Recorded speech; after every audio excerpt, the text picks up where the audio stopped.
तो उत्तर प्रदेश में इस बार क्या एक्सप्रेसवेज की चुनावी रफ्तार की तरह यहां पर मुद्दे भी होंगे या सिर्फ इसी पर बीजेपी अपना फोकस कर रही है? हमारे साथ इस वक्त विभिन्न राजनीतिक दलों के नेता प्रवक्ता हैं।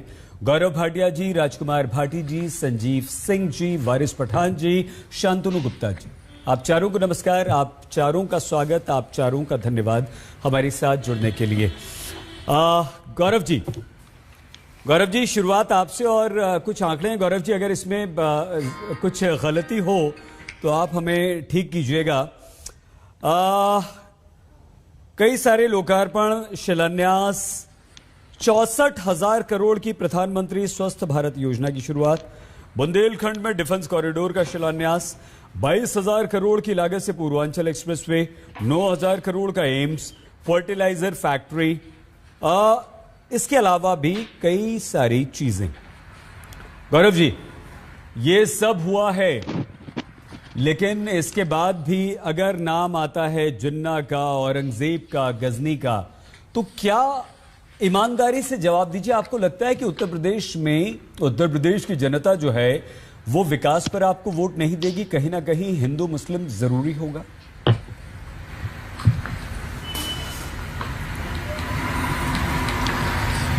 नमस्कार अंसारी जी। देखिए, सबसे पहले तो आज उत्तर प्रदेश उत्तम प्रदेश बन रहा है और इसे सर्वश्रेष्ठ प्रदेश बनाने का जो संकल्प डबल इंजन की सरकार ने लिया है वो पूरा जरूर होगा। लेकिन अंसारी जी, आप देखिए, जैसा आज नरेंद्र मोदी जी ने कहा, यूपी प्लस योगी है बहुत उपयोगी, यही बात जनता भी कह रही है और ये बात सच है। किसी ने नहीं सोचा था कि पूर्वांचल एक्सप्रेसवे इतने कम समय में बनेगा, बन के दिखाया। उसके बाद आज गंगा एक्सप्रेसवे शिलान्यास हुआ है, ये भी कम समय में पूरा होगा क्योंकि हमें यकीन है भाजपा की दोबारा सरकार बनेगी। लेकिन अंसारी जी, जब आप ये आरोप लगाते हैं कि जिन्ना की आवश्यकता क्यों पड़ती है, तो मैं समझता हूं आपने प्रश्न गलत व्यक्ति से पूछ लिया। सपा का प्रवक्ता आपके कार्यक्रम में बैठा है, उनसे ये पूछिएगा कि अखिलेश यादव और समाजवादी पार्टी की सरकार करीब करीब 9 साल रही, 9 साल में अपने काम क्यों नहीं गिनवा रहे अखिलेश यादव, बल्कि मुंगेरी लाल के हसीन सपने देखते हैं, पूर्वांचल एक्सप्रेसवे पे चलते हैं अंसारी जी और कहते हैं देखिए मैंने सोचा था, मेरी आंख फड़फड़ाई थी, मेरा सपना था। अरे सपना आपने देखा होगा, पूरा किसने किया, जमीन पे किसने उतारा? जिन्ना को जो याद करता है ना अंसारी जी, मैं इतना जरूर कहूंगा और बड़े गर्व से कहूंगा, भारत का मुसलमान अपने को कभी भी जिन्ना के साथ नहीं जोड़ सकता है, नफरत करता है। वो डॉक्टर अब्दुल कलाम, अब्दुल हमीद, औरंगजेब राइफलमैन, इनसे तो जोड़ सकता है, लेकिन कभी जिन्ना से नहीं। तो ये जिन्ना को लाने की आवश्यकता क्या पड़ी? और एक बात मैं और उठा दूं, शफीकुर रहमान बर्क का आप बयान सुनिए। वो कहते हैं कि अगर शादी करने की उम्र 18 से 21 कर दी गई तो महिलाएं आवारगी करेंगी। आप बताइए, ये सोच जो जहरीली है महिलाओं के लिए। एक तरफ ट्रिपल तलाक का कानून लाते हैं हम और ये कहते हैं कि अगर उम्र बढ़ाई तो आवारगी करेंगे। इस सोच को आपको लगता है उत्तर प्रदेश की जनता कभी चाहेगी? कभी नहीं चाहेगी। और एक बात और, जो गुंडा राज समाप्त हुआ है, जिस तरह से अतीक अहमद था और उसको कहा जाता था, मुख्यमंत्री अखिलेश यादव कहते थे आजा मेरी गाड़ी में बैठ जा, आजा मेरी गाड़ी में बैठ जा। आज आपको मालूम है वो अतीक अहमद क्या कह रहा है? मैं गाड़ी में नहीं बैठूंगा, मेरी गाड़ी कहीं पलट ना जाए। आप समझ गए होंगे मैं क्या कह रहा हूं। बहुत धन्यवाद गौरव जी, आपने अपनी बात पूरी की, किसी ने रोका टोका नहीं, इसके लिए आप सभी बधाई के पात्र और आप सभी को पहला मौका मिलेगा बिना रोक टोक के अपनी बात कहने का। हम भाटी जी आपके पास जाएं, राजकुमार जी, लेकिन उससे पहले आज उत्तर प्रदेश में कुछ समाजवादी पार्टी के समर्थक और समाजवादी पार्टी के एक नेता पर ईडी के छापे पड़े हैं, इनकम टैक्स के छापे पड़े हैं। अखिलेश यादव कहते हैं कि ये तो शुरुआत है, अभी तो ईडी भी आएगी, अभी तो सीबीआई भी आएगी। बात सुनवा देते हैं उनकी। अभी तक इन्हीं का इंतजार था कि इनकम टैक्स कब आएगा डिपार्टमेंट। अभी तो इनकम टैक्स आया है, ईडी आएगा, सीबीआई आएगी, न जाने कौन कौन सी संस्थाएं आएंगी, अफवाहें फैलाई जाएंगी, साजिश की जाएंगे, षड्यंत्र की जाएंगे, लेकिन उसके बावजूद भी साइकिल की रफ्तार कम नहीं होगी, रथ की रफ्तार कम नहीं होगी और उत्तर प्रदेश से भारतीय जनता पार्टी का सफाया होना निश्चित है। वो जान गए हैं कि उत्तर प्रदेश से भारतीय जनता पार्टी खत्म और इसीलिए उन्होंने इनकम टैक्स को भेजा है। राजीव राय हमारी पार्टी के प्रवक्ता हैं, वो दिन रात समाजवादी पार्टी को मजबूत बनाने के लिए जहां जैसे काम कर सकते हैं कर रहे हैं। आज उनको भी छापा मार दिया। आखिरकार चुनाव से पहले ही क्यों, चुनाव से 1 महीना पहले क्यों नहीं? अगर कोई जानकारी थी उनके पास, जब कभी उन्होंने अपना सबमिट किया होगा, बैलेंस शीट या इनकम टैक्स दिया होगा, तब भी छापा मार सकते थे, तब भी नोटिस दे सकते थे, तब भी पूछताछ कर सकते थे। लेकिन जैसे ही चुनाव करीब आया है, ये डिपार्टमेंट भी अब चुनाव लड़ने उत्तर प्रदेश में आ गया है। कोई भी इस सरकार में सुरक्षित नहीं है। जो सरकार से टकराएगा, सरकार उसके खिलाफ कार्रवाई करेगी। क्या हम लोगों ने आदरणीय आजम खान साहब को नहीं देखा? उन पे कितने मुकदमे लगे? भारतीय जनता पार्टी कांग्रेस के ही रास्ते पे चल रही है। कांग्रेस का पुराना इतिहास उठा करके आप देखेंगे तो जब कभी भी डराना होता था तो इन्हीं संस्थाओं से उन्हें डराया जाता था। आज उसी रास्ते पर भारतीय जनता पार्टी चल रही है। भारतीय जनता पार्टी के पास भी कोई नया रास्ता नहीं है। भाटी जी, आपने बात सुन ली अपने नेता की।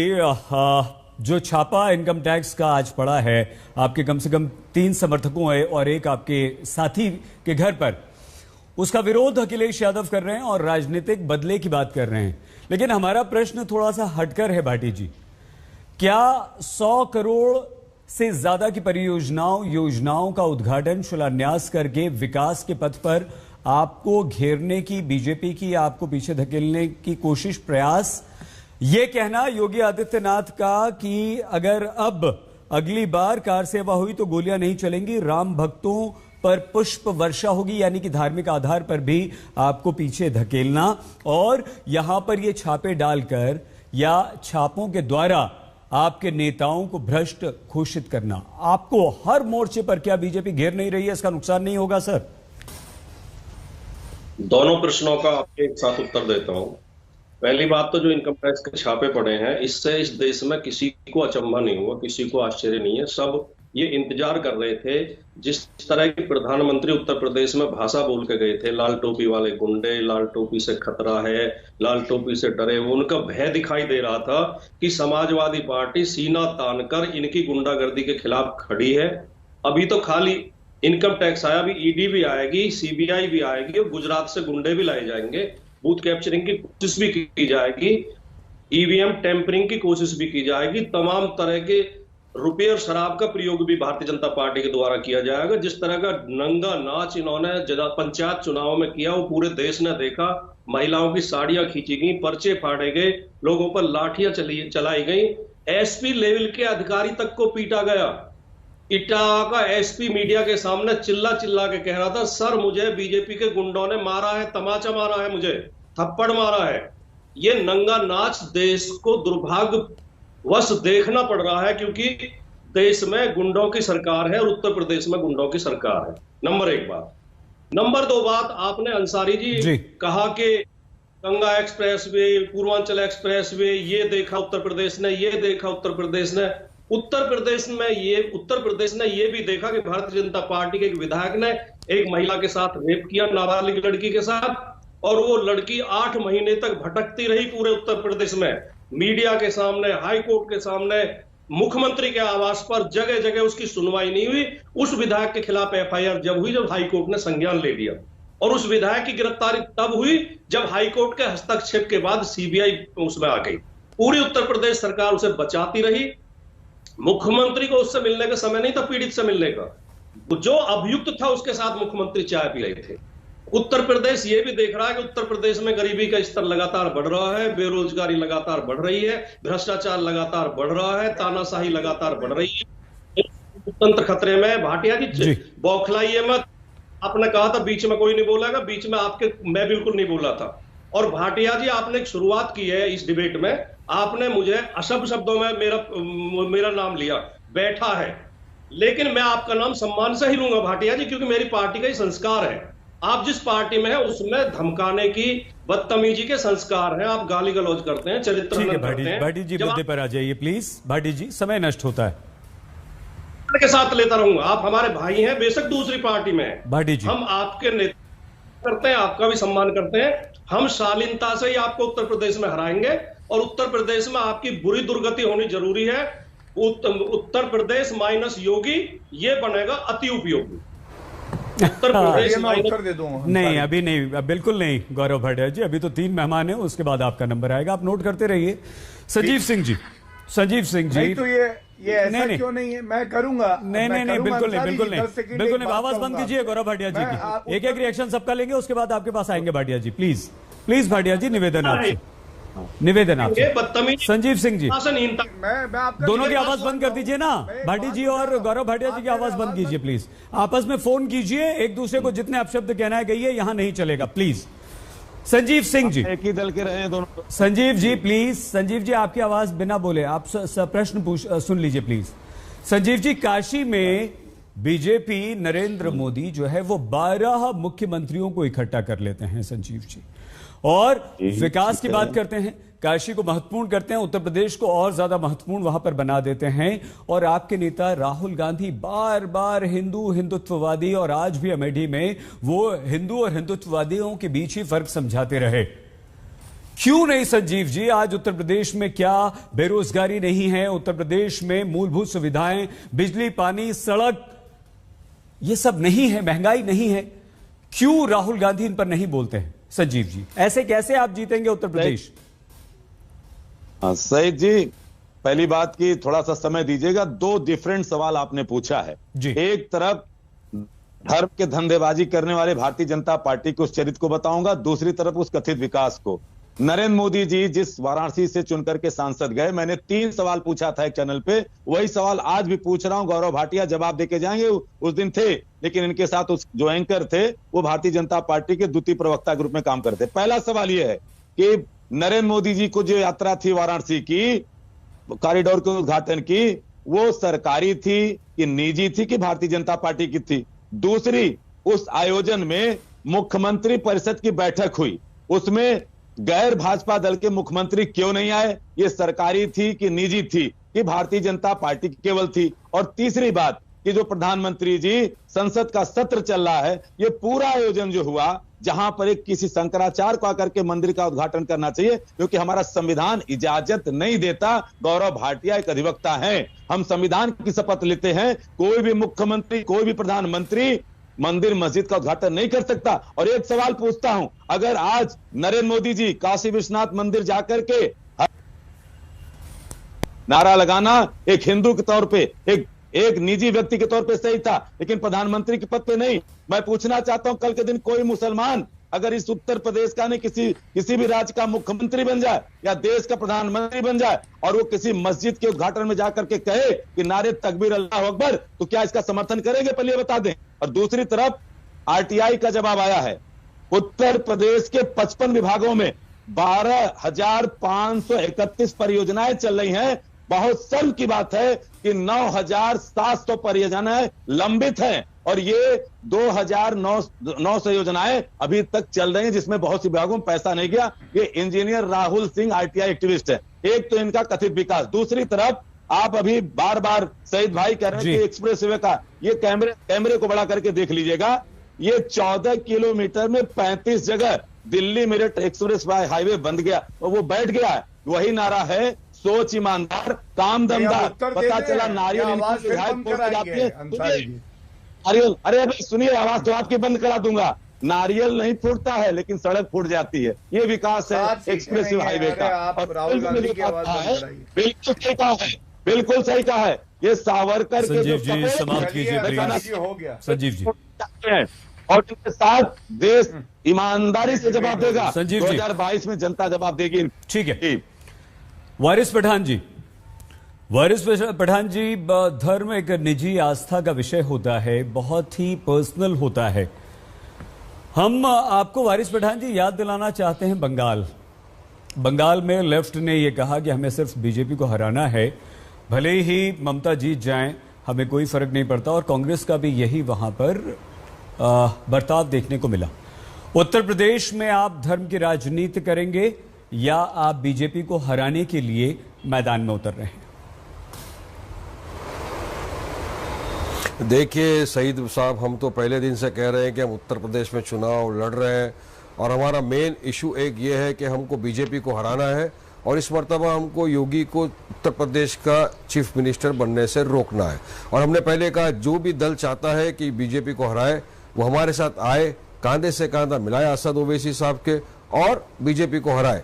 मगर जिनको नहीं आना तो हम उनके पास बैगिंग बॉल भी लेके नहीं जाएंगे कि आप हमको साथ में लीजिए, आइए। लड़ाई बराबरी की है। दूसरी तरफ भाजपा टोटल फेल हो चुकी है उत्तर प्रदेश में विकास के नाम पे। ना भाजपा बात करिए विकास की, ना समाजवादी, ना कांग्रेस। तो विकास को तो इन लोगों ने खड्डे में डाल दिया है। ये तो कौन बड़ा हिंदू, उसकी होड़ लगी हुई है। मोदी जी चले गए वाराणसी में इतने बरसों के बाद, जाके टैक्स पेयर के मनी जो 800 करोड़ रुपया खर्चा हो गया, वहां उन्होंने हिंदू की अपीसमेंट पॉलिटिक्स कर दी। वहां पर जाकर एक समुदाय के लोगों को खुश करने के लिए मोदी जी वहां पहुंच गए, जबकि वो देश के प्रधानमंत्री है। शपथ संविधान के लिए है, सबका साथ सबका विकास सबके विश्वास की बात करते हैं, मगर पूरा उल्लंघन कर दिया उन्होंने। तो दूसरी तरफ राहुल गांधी है जो हिंदुत्ववादी और बोलने लग गए अब तो कि देश हिंदुओं का है। तो सेकुलरिज्म का क्या हुआ? सेकुलरिज्म कहां गया? संविधान कहां गया? तो मुसलमानों का क्या होगा? मुसलमानों की तरफ से राहुल गांधी कब बात करेंगे?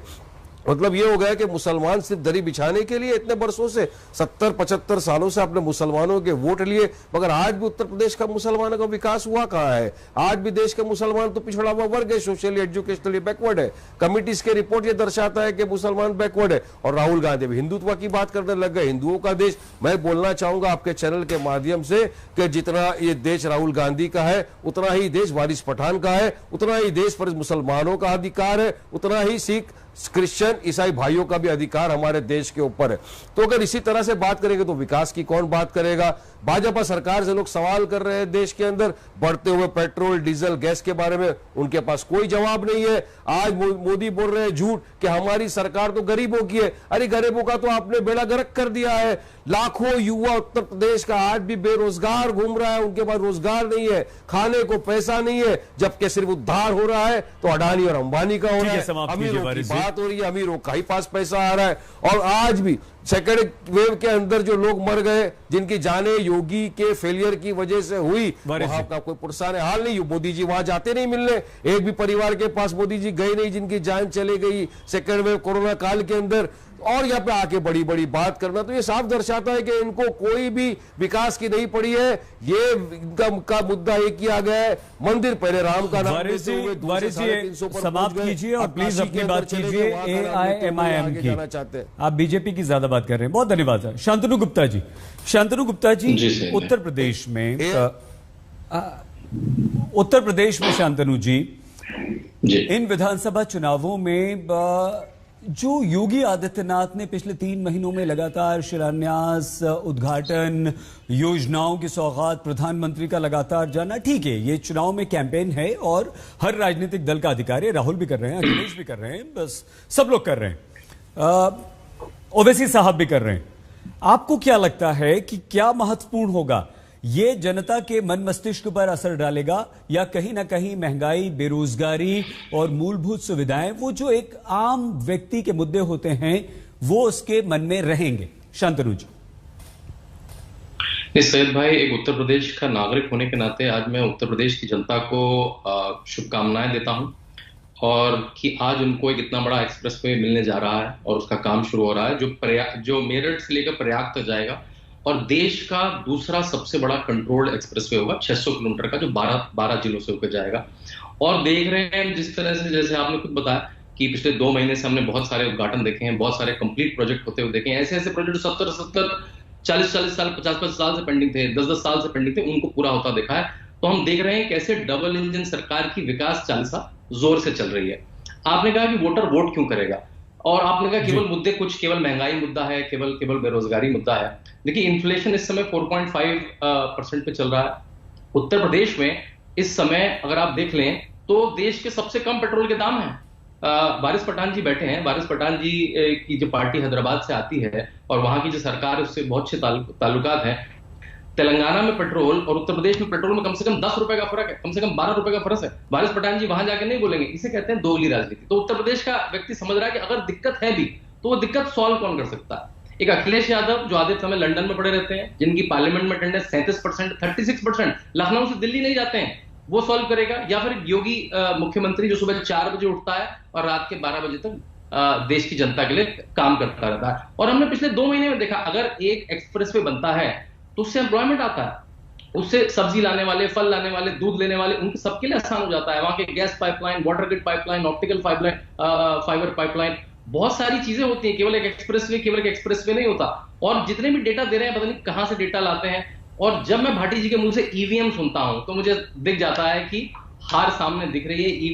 ईवीएम का रोना तभी रोना शुरू कर, चुनाव से पहले भाटी जी ने अभी से रोना शुरू कर दिया। मुझे लगा कि जब काउंटिंग हो रही होगी तब शुरू करेंगे, लेकिन अगर आज से ही ईवीएम का रोना शुरू कर दिया, मतलब उन्होंने अपने कार्यकर्ताओं में हार का कारण दे दिया कि हम हारने तो वाले हैं, कुछ तो कार्यकर्ताओं को देना है। तो ईवीएम भाटी जी ने आज से ही बोलना शुरू कर दिया।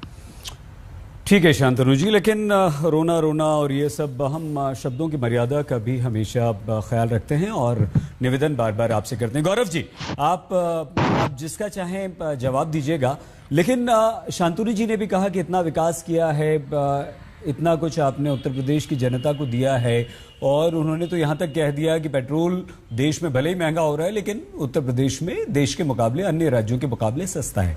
आपको लगता है कि ये जो विकास है ये काफी है और अब आपको किसी पर भी विरोधी पर ध्यान देने की आवश्यकता नहीं है? विकास किया है तो धर्म का नाम अगर हम हिंदू मुसलमान नहीं भी करेंगे तो हम फायदे में रहेंगे। गौरव जी।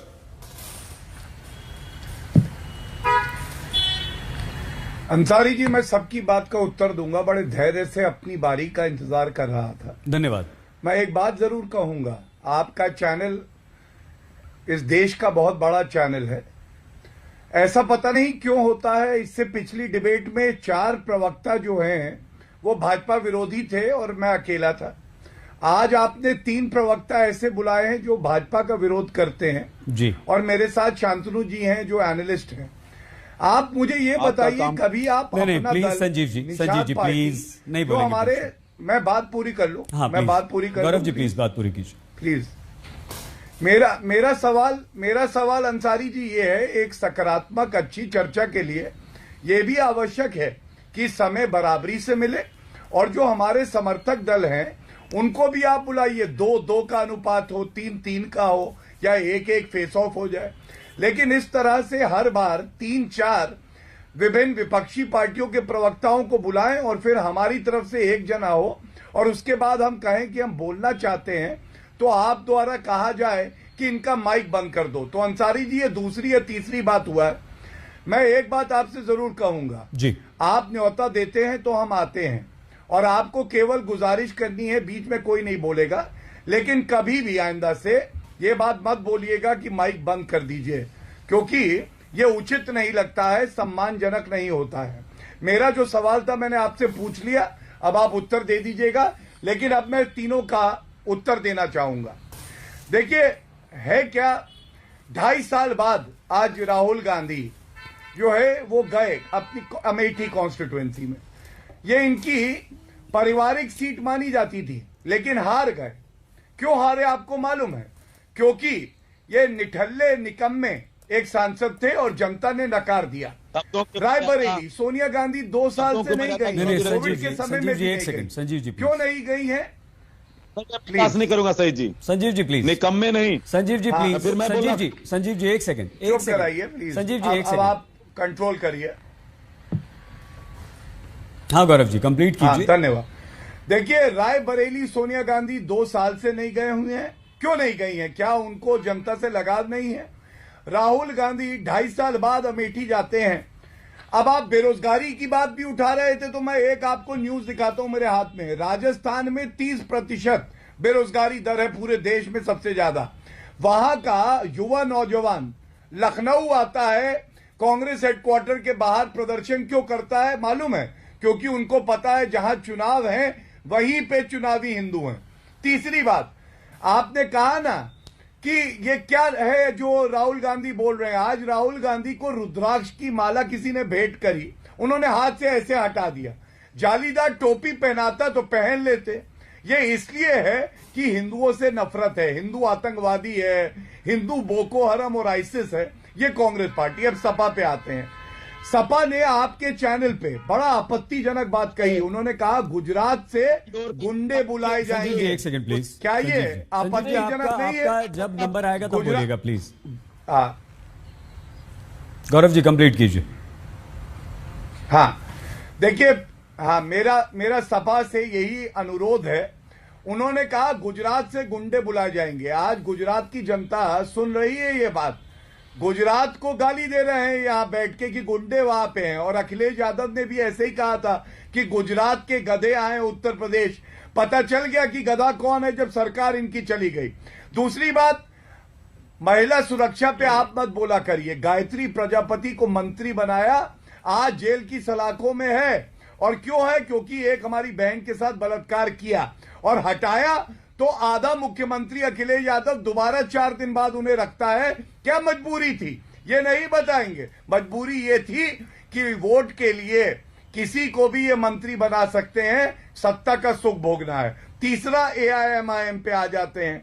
एआईएमआईएम तो वो पार्टी है जिनका देखिए आप क्या है, ये कहते हैं शरीयत कानून लाएंगे। ये एआईएमआईएम की सोच है। ये कहते हैं डिप्टी सीएम मुसलमान देंगे। ये संवैधानिक है क्या? आप मुझे बताइए। और कभी विकास की बात ये नहीं करते हैं। अपना दल की 9 सीटें हैं, उनका प्रवक्ता आज यहां होना चाहिए था। जिनकी 0 सीटें हैं या जो कांग्रेस जो 0 सीटें लाएगी इस बार, उनके प्रवक्ता यहां बैठे हुए हैं और उत्तर प्रदेश के बारे में कोई बात करने के लिए तैयार नहीं। बहुत धन्यवाद गौरव जी। धन्यवाद, गौरव जी आपने कुछ प्रश्न हमसे भी पूछे थे। आ रहे हैं संजीव जी, भाटी जी, उसके बाद आपका। नहीं संजीव जी, बराबर समय मिलेगा, समय का भी नहीं। क्योंकि देखिए उद्देश्य गौरव जी, उद्देश्य अगर हम ये शो कर रहे हैं तो कम से कम बोलें। लेकिन एक बड़ी खबर इस वक्त आ रही है, वो बता दें। और वो खबर ये है कि मुख्यमंत्री योगी आदित्यनाथ पर समाजवादी पार्टी के मुखिया अखिलेश यादव का एक बयान आया है। उत्तर प्रदेश के लिए मुख्यमंत्री योगी नहीं उपयोगी, ये कहते हैं अखिलेश यादव। मुख्यमंत्री योगी को अनुपयोगी बताते हैं अखिलेश यादव। सुनिए। बताओ कभी बाबा मुख्यमंत्री जी के मुंह से सुना है 3x616 super critical thermal plant? बताओ बाबा मुख्यमंत्री कह पाएंगे कि नहीं कह पाएंगे? तो ये योगी नहीं है। नहीं, ये योगी नहीं है। उत्तर प्रदेश के लिए अनुपयोगी हैं। बताओ अनुपयोगी है कि नहीं है? जिन्होंने बिजली का बिल बढ़ा दिया हो वो अनुपयोगी है कि नहीं है? और जो अनुदेशकों की अभी तक कोई मदद न की हो वो योगी नहीं, वो अनुपयोगी हैं।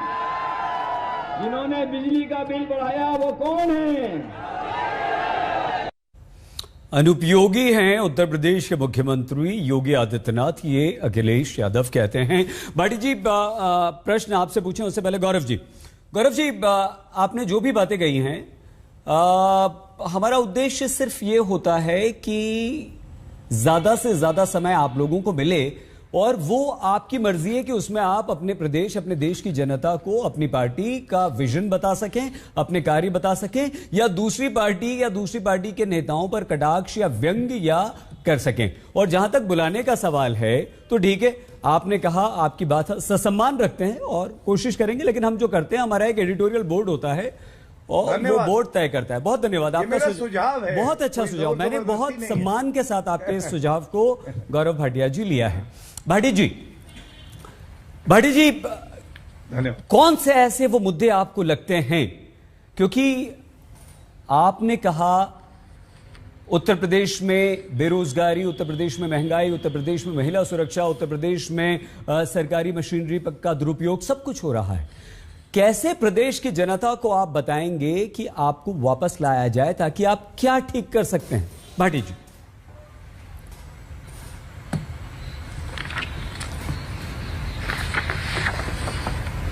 कि प्रचार में ये बता रहे हैं, आपने कहा कि हम अपने काम नहीं गिनवा रहे हैं, कि उत्तर प्रदेश में 2012 से 2017 के जो बीच जो काम किए अखिलेश यादव ने, जो विजनरी कार्य शुरू किए भविष्य के लिए, उत्तर प्रदेश को उत्तम प्रदेश बनाने के लिए, उनको आप देखिए। और योगी ने जो 5 साल में बर्बाद किया उत्तर प्रदेश को, उसे आप देखिए।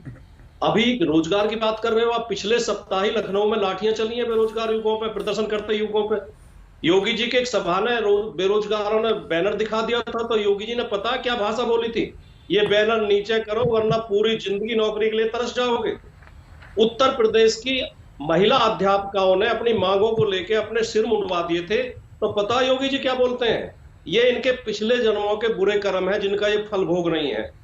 उत्तर प्रदेश के अनुपयोगी मुख्यमंत्री मथुरा में गए, मथुरा के लोगों ने कहा माननीय मुख्यमंत्री जी बंदरों की बड़ी समस्या है, तो अनुपयोगी मुख्यमंत्री कहते हैं उसका हनुमान चालीसा का पाठ किया, बंदरों से निजात पा जाएगी।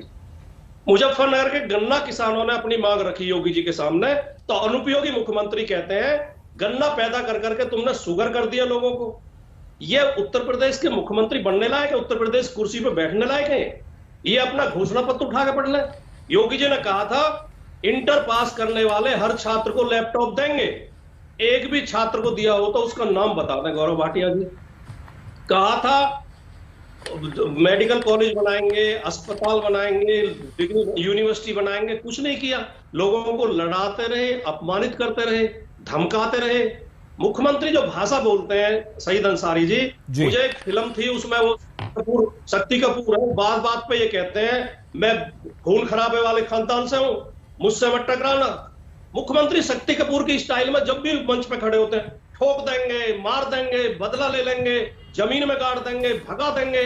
ये मुख्यमंत्रियों की भाषा होती है। बाटी जी और सुनिए, गौरव जी ने 4 मिनट तक अनलगर प्रलाप किया और आपसे शिकायत भी, इतने दबाव में बताइए, हमारा भी थोड़ा, हमें 2 मिनट तो दीजिए। अच्छा, 4 मिनट फिर देखिए अब आ गए व्यक्तिगत पे। अरे 3 लोग हैं, उत्तर देंगे तो 4 मिनट, सीटें लाइए, समय और लीजिए। गौरव जी, गौरव जी, सीटें कम है इसलिए समय कम गौरव है। जी, गौरव जी प्लीज बोलिए, गौरव जी प्लीज। फिर भी ना आपको भी डिक्टेट कर रहे हैं, चैनल को भी डिक्टेट कर रहे हैं, इस तरह से बोला कीजिए, इस तरह पैनल बनाइए, इस तरह लोगों को बुलाइए। ये सारी चीजें अपने मुट्ठी में रखना चाहते हैं, और जो मीडिया इनकी जानता है तो ठीक है। अंसारी जी और हमारे बीच की बात है, आप क्या कर रहे हैं? 2 बड़े बात करते हैं तो बच्चे बीच में नहीं गौरव बोलते जी, हैं। गौरव जी प्लीज। बड़ी जी आपके ऑडियो में कुछ प्रॉब्लम है सर, कुछ नेटवर्क प्रॉब्लम है, आपकी आवाज हम तक नहीं पहुंच पा रही है। तो यदि आप एक बार फिर से रिकनेक्ट कर लें तो हम दोबारा आपके पास आते हैं। संजीव सिंह जी, संजीव सिंह जी, जो भाटी जी बात कर रहे हैं यहाँ पर ठोकने की, और आ रहे हैं आपके पास भी शांतनु जी। संजीव जी, आज खुद प्रधानमंत्री नरेंद्र मोदी ने यह कहा है कि पहले अंधेरा होते ही कट्टे निकल जाते थे, लेकिन अब ऐसा नहीं है। हमारा प्रश्न आपसे थोड़ा सा अलग हटकर है, वो उत्तर प्रदेश की जनता कांग्रेस पर किस बात पर भरोसा करे कि आप अपनी खोई हुई जमीन यहां पर वापस पा सके? सही जी, बहुत अच्छा सवाल पूछा है प्रधानमंत्री जी के उस वक्तव्य से ही, क्योंकि हमारे पिछले सवाल का जवाब नहीं मिला कि जो जनता की गाढ़ी कमाई को लूटा जा रहा है। प्रधानमंत्री जी ने कहा कि शाम के बाद कट्टे निकलते थे।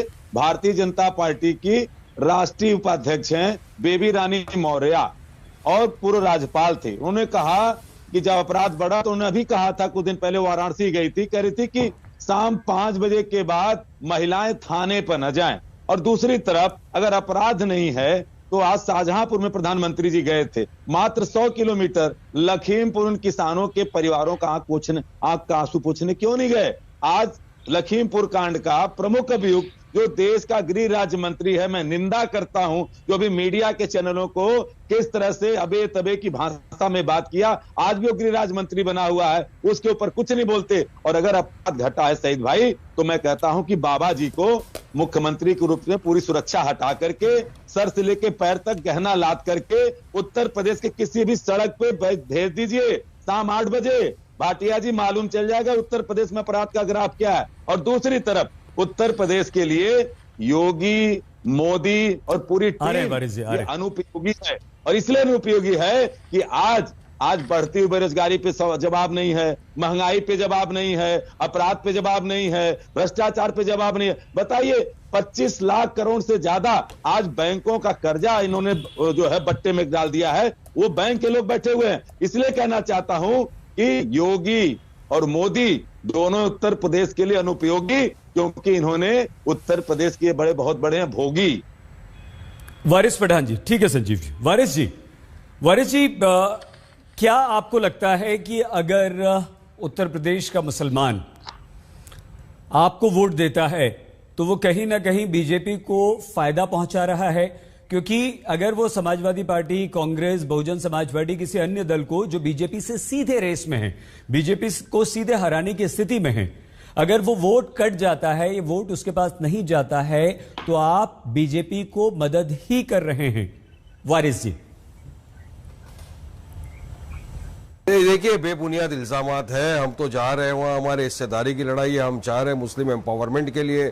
हम भी चाहते हैं कि जिस तरह यादवों का नेता है, जाटों का नेता है, दलितों का नेता है, राजभरों का नेता है, उसी तरह वहां पर जाके हम उनमें से लीडरशिप पैदा करना चाहते हैं। मुसलमानों का भी नेता होना चाहिए ना, कि खाली मुसलमान दरी बिछाने के लिए या रमजान में खजूर खिलाने के लिए और आप फिर उसको टोपी पहना के चले जाओगे। अभी आपके यहाँ पे चैनल के ऊपर बैठे भाजपा के प्रवक्ता गौरव भाटिया साहब, मैं आप उनसे एक सवाल करना चाहता हूं। देखिए गौरव जी, हमारे देश का किसान, हमारे देश का अन्नदाता है, वो अन्न उगाता है, हम वो खाते हैं, यहाँ पर बैठ के आते हैं, टीवी के ऊपर डिबेट करते हैं। उस किसान को आपके ही एक मंत्री MOS अजय मिश्रा टेनी के बेटे ने अपने घर में एक साजिश रची। अब तो क्लियर हो गया SIT का रिपोर्ट। उस साजिश के तरह वहां पे जाकर जो पीसफुल वो किसान प्रोटेस्ट कर रहे थे, उनको अपनी थार गाड़ी से कुचल दिया, उनका कोल्ड ब्लडेड मर्डर कर दिया। तो मोदी जी कब उस टेनी को मिनिस्ट्री से निकालेंगे या नहीं निकालेंगे? क्योंकि हमारा ये सोचना, ये मानना है, जो देश कह रहा है कि उसको नहीं निकाला जाएगा क्योंकि उनकी वजह से ब्राह्मण वोट आपका डिस्टर्ब हो जाएगा। तो क्या ब्राह्मण वोट बचाने के लिए, क्या अपर कास्ट को लुभाने के लिए आप उनको बचा रहे हैं या बचाओगे, जिसने हमारे मासूम बेगुनाह किसानों को 4 को मार दिया, एक पत्रकार को भी मार दिया? तो मेरे सीधे सवाल का अगर सीधा आप जवाब दे देंगे तो आपका माइक भी बंद नहीं होगा, कुछ बंद नहीं होगा। बता दो कब टेनी को सैक किया जाएगा या नहीं किया जाएगा? क्योंकि देश के सामने रिपोर्ट है और ये सुप्रीम कोर्ट के डंडा मारने के बाद इन्वेस्टिगेशन हुआ है। ये भी याद रखना मेरी बात को। जवाब दीजिए मुझे, टेनी को कब से किया जाएगा? ठीक है वारिस जी, हमने कहा था कि आप, हम चाहते हैं कि आप अपनी अपनी बात रखें, अपनी पार्टी की बात रखें, तो आपके वोटर्स भी आपसे प्रभावित होंगे। गौरव जी, माइक बंद करने की बात वारिस जी ने कह दी तो याद आ गया। गौरव जी को क्या था जवाब? सईद अंसारी साहब मैंने बिल्कुल, मैं नहीं दूंगा जवाब उन्हीं के। अभी तो शांतनु जी का नंबर है, हमारे शो में नंबर से आएगा सब। हमने संजीव जी का भी कहा माइक बंद करने के लिए, हमने राजकुमार भाटी जी का भी माइक बंद करने के लिए कहा, और अगर कोई किसी के बीच में भी बोलेगा तो उसका माइक बंद होगा। गौरव जी, सिर्फ आपका नहीं होगा, सबका बंद होगा। शांतनु जी, यहाँ आप, जो हमारी ये चर्चा हो रही है या इस तरह की जो डिबेट टीवी पर होती हैं, और जो पार्टी प्रवक्ता अपने कार्यों को न गिनवाकर दूसरों पर आरोप लगाते हैं या दूसरों की कमियों को गिनवाते हैं, क्या वोटर पर उसका असर होता है? और एक बात आपसे और समझना चाहते हैं शांतनु जी, पेट्रोल के दाम हो, चाहे महंगाई हो, बेरोजगारी हो, महिला सुरक्षा हो, क्या हम उसे एक देश के नाते देखेंगे कि पूरे देश में पेट्रोल के दाम बढ़ रहे हैं, 100 रुपए के लगभग पहुंच गए, कई राज्यों में पार कर गए हैं, या हम अपने देश में देखेंगे कि फला राज्य में ज्यादा है, इस राज्य में कम है, तो यहां भले ही महंगा हो लेकिन ये राज्य हमारा बेहतर है? शांतनु जी, देखिए चुनाव का समय है, राजनीतिक पारा बहुत ऊपर चढ़ा हुआ है, तो प्रवक्ता एक पे छींटाकशी करेगा और अगर कोई गलत बयानी करेगा तो उसका जवाब भी दिया जाएगा। देखिए पेट्रोल के प्राइस, क्योंकि इसमें सेंट्रल टैक्स भी होता है और स्टेट टैक्स भी होता है, इसमें दोनों की जिम्मेदारी है। तो अगर उत्तर प्रदेश में 95 रुपए का पेट्रोल है और हैदराबाद में 108 रुपए का पेट्रोल है, 108 और 95 में अगर करा जाए तो करीब 13 रुपए का अंतर है। तो इसका जवाब देना पड़ेगा हैदराबाद की, तेलंगाना की सरकार को, और वो सवाल पूछा जाएगा क्योंकि सेंट्रल गवर्नमेंट ने तो अपना टैक्स कम करा और उत्तर प्रदेश की सरकार ने भी अपना वैट कम करा, लेकिन कांग्रेस शासित और बहुत सारी गैर भाजपा शासित सरकारों ने नहीं करा। तो उनको पूछना चाहिए और वो सवाल से बच जा रहे हैं बार बार। देखिए मैं बहुत देर से सुना उपयोगी अनुपयोगी, मेरे ख्याल से अपने अपने मानक हो सकते हैं, लेकिन अगर उत्तर प्रदेश के 30 लाख लोगों को घर मिलता है तो जनता डिसाइड करेगी उपयोगी है कि उपयोगी नहीं है। अगर 1 करोड़ से ज्यादा लोगों के जनधन आयुष्मान भारत के कार्ड बनते हैं तो जनता डिसाइड करेगी कौन उपयोगी है। 2.5 करोड़ से ज्यादा टॉयलेट बने, आप सोच सकते हैं। मैं खुद यूनिसेफ में काम करा है, टॉयलेट के स्वच्छता अभियान के बहुत सारे कार्यक्रमों में काम किया है। मतलब 7-8 साल पहले सैयद भाई ऐसा लगता था कभी नहीं हो पाएगा, 20-30 सालों में हम टॉयलेट दे पाएंगे क्या? करीब 1.5 करोड़ लोगों को गैस कनेक्शन मिला है। आप उन औरतों से पूछ सकते हैं, अगर एक दिन खाना बनता है लकड़ी पर तो 400 सिगरेट के बराबर होता है। तो मेरे ख्याल से जनता को पता है कौन उपयोगी है कौन अनुपयोगी है, और यहाँ पे मेरे ख्याल से छींटाकशी करने से नहीं होगा। जनता को पता है जिसकी जिंदगी 5 साल में आसान हुई है, क्या उसकी जिंदगी आसान नहीं है। गौरव भाटिया जी, राजकुमार भाटी जी, संजीव सिंह जी, वारिस पठान जी, शांतनु गुप्ता जी, आप सभी का बहुत धन्यवाद हमारे साथ जुड़ने के लिए। लेकिन उत्तर प्रदेश में जनता इस बार किसे चुनेगी? क्या ये जो एक्सप्रेसवेज के शिलान्यास उद्घाटन हो रहे हैं वो उसे प्रभावित करेंगे, या महंगाई, बेरोजगारी, महिला सुरक्षा, ये तमाम मुद्दे होंगे, मूलभूत सुविधाओं वाले मुद्दे उसके सामने होंगे। प्लीज अपना बहुत ख्याल रखिएगा। देखते रहिए आज तक।